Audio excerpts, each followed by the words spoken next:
that our time, the value of our time is equal, unless you hire me for a certain expertise of mine where I request a certain amount, because this is what I've been doing, like over the past years, and people are paying me in fiat also for that. Or you see a certain talent that you'd like to develop, and I will be, or I'd like to develop, and I can also ask for maybe like my regular rate to just test it out and see how it works until a certain contract limit, and then we can renew the contract based on the new data points that we have. I think this is furthermore a physical, like human interaction system, not physical necessary, but human interaction system set up rather than technological, because once the rules and the regulations of how this is done and these like custom smart contracts samples are created between individuals, then we can create technology that would mirror that. Not the technology that will basically guide humans on how to be without really knowing how human is, sometimes this and sometimes that. It needs to be human first tech, or rather solution for value Yeah. exchange. So I like your approach a lot, and I support you in developing this with these two guys that you've met. I want to also know about them more and maybe interview them as well. Um, Regarding the more of a personal question, how do you see the structure of families, and how people decide whether they want to live in the same location with someone? Do you see yourself as building a city or a village, or rather as a network and community? And do you see a difference between this? How do you think about it? Uh, we have this family from the Netherlands who bought a house in a village nearby, and they also bought the neighboring farm. Oh, yeah. And they're doing their own project. They're actually going the route with regulations and applying with the municipality. It's going to be very expensive for them. That's that's their philosophy. So that's sort of we're doing then two different patterns of going ahead with these projects in the same physical location, basically. There's just one neighboring plot between that.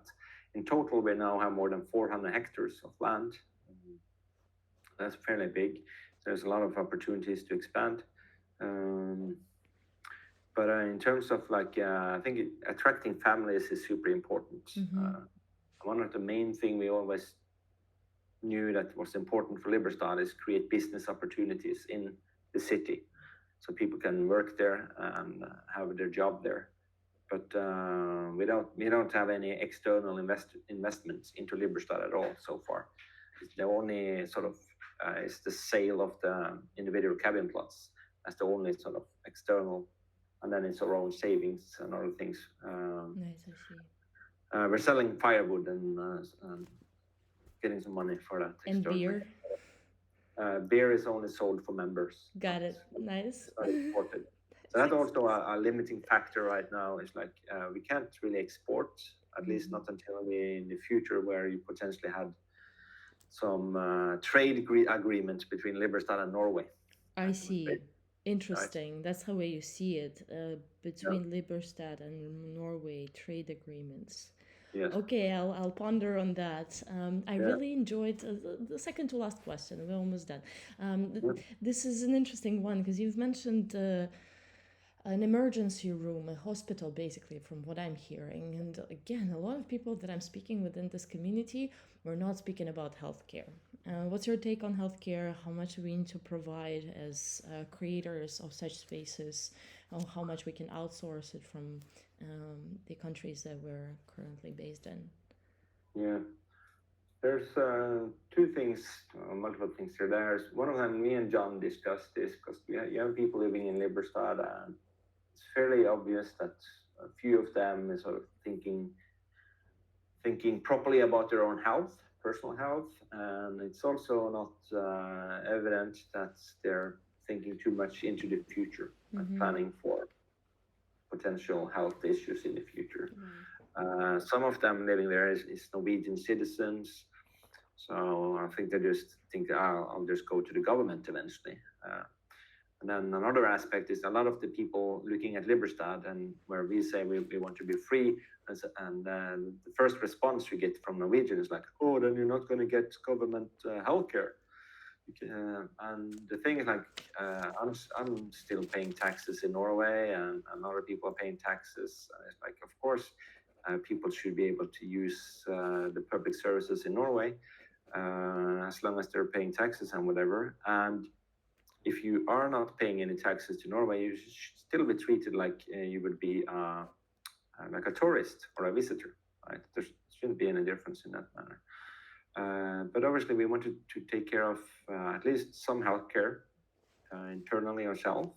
There won't be like eye surgery or advanced surgery. Like there's no market for that in Liberstad. But dental care, you could have like you can have a dentist that could come once 1 month a year, for example. But it's also you need to go to Kristiansand and Mandal hospitals, so it's like 55 minutes drive. So we want to have some basic emergency care available for people, and we're very much fan of insurance type of schemes of things, and that's like a long discussion among voluntarists, anarcho-capitalists, libertarians in general, sort of like how should we organize it? It should be up to the market. It's like we can sit here and discuss and say, we make this insurance scheme and we will include 5% of people who don't pay insurance. Right? Some people say that's the way we should do it. Or you say, no, you will never treat anyone that doesn't have insurance.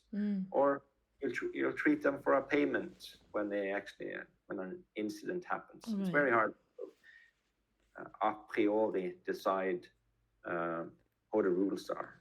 But I think that I'll give an example with public services in Liberstad. So we have the membership fee, and the idea with, at least with the membership fee right now, is that you're going to pay a little bit for the public services in Liberstad. Later on, all the public areas will be paid by fees to people running businesses. I see. Who are renting. None of the land will sort of be sold in the city center. It will just be rented by businesses. And part of that rent will then go to the upkeep of the city center, right? And we also compared ourselves with Disneyland and Disney World in a way. Like, so when people come to Liberstad, we are responsible for the security of people. And that would also include like emergency care. If something happens in Liberstad, we are sort of responsible for trying to help them with emergency care. Cool. But all of these costs is going to be covered then by the membership fee that you have to pay, and also this fee to businesses that is operating. So you're calling them fees. You're not calling them taxes. So what's the difference? The difference is that it's a voluntary. I see. Right? You voluntarily come to Liberstad, you're voluntarily paying for the fee, same as like in Disney World. If you go to Disney, if you're going to enter Disney World, you have to pay the entrance fee. It's not a tax, right? You're voluntarily coming there. Nice. I feel you. I like that. Awesome. Yeah. Last question for now. And again, I would love you to come back within the next 6 months or so that we can have another discussion and see the progress. But the question that I ask constantly every single guest that comes in, and also every single recording, is we're currently in 2034, 10 years ahead. What you've been able to accomplish by then that you're proud of, that you're excited about, and how the world has changed because of what you've done. That's a good question.